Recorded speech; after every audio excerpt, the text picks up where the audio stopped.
ओम नमः शिवाय। भक्तगण, माता सीता की खोज में दक्षिण दिशा में जाते समय वानर सेना भूख प्यास से व्याकुल होकर एक गहरी गुफा में भटक गई और उस गुफा में एक स्वयं प्रभा नाम की तपस्वी ने उन्हें मदद किया। आइए उस कहानी को सुनते हैं। जब वानर सेना अंगद, हनुमान और जामवान आदि के साथ माता सीता की खोज करते हुए दक्षिण दिशा में जा रहे थे तो वे भटकते हुए एक गुफा के पास पहुंचे थे। तो उस समय उन्हें बहुत जोरों से भूख और प्यास लग गई थी। भूख और प्यास के कारण वे व्याकुल हो गए थे और जब वे उस विशाल गुफा में प्रवेश किए तो उन्होंने उस गुफा के अंदर स्वयं प्रभा नाम की एक सिद्ध तपस्विनी को देखा। वह तपस्विनी उस गुफा की रखवाली करती थी।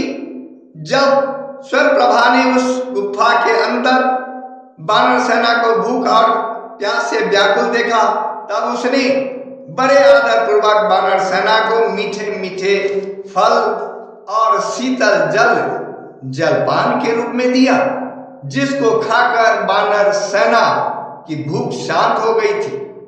जब वानर सेना ने गुफा से बाहर निकलने की असमर्थता जताई तो स्वयं प्रभा ने अपनी तपस्या के बल पर सभी वानरों को आंखें बंद करने को कहा और पलक झपकते ही उन्हें सीधे समुद्र के किनारे पहुंचा दिया, जहां से हनुमान जी लंका के लिए उड़ान भरी थी।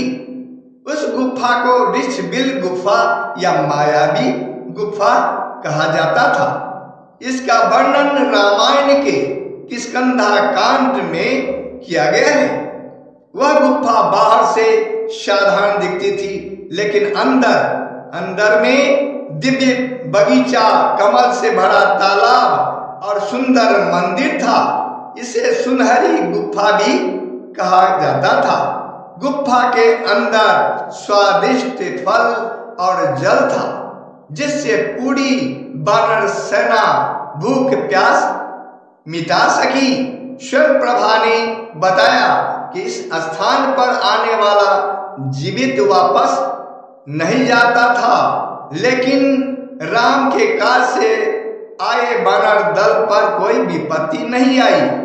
उस गुफा को मैं दानव ने बनाया था और जब मैं दानव का वध देवराज इंद्र ने कर दिया तब ब्रह्मा जी ने उस गुफा की रक्षा का दायित्व हेमा नाम की अप्सरा को सौंप दिया था। फिर बाद में इसकी जिम्मेदारी हेमा ने अपनी सखी स्वयं प्रभा को दे दी थी। स्वयं प्रभा मेरु सावर्णी की पुत्री थी, जिनका जन्म ब्रह्मा के वरदान से हुआ था।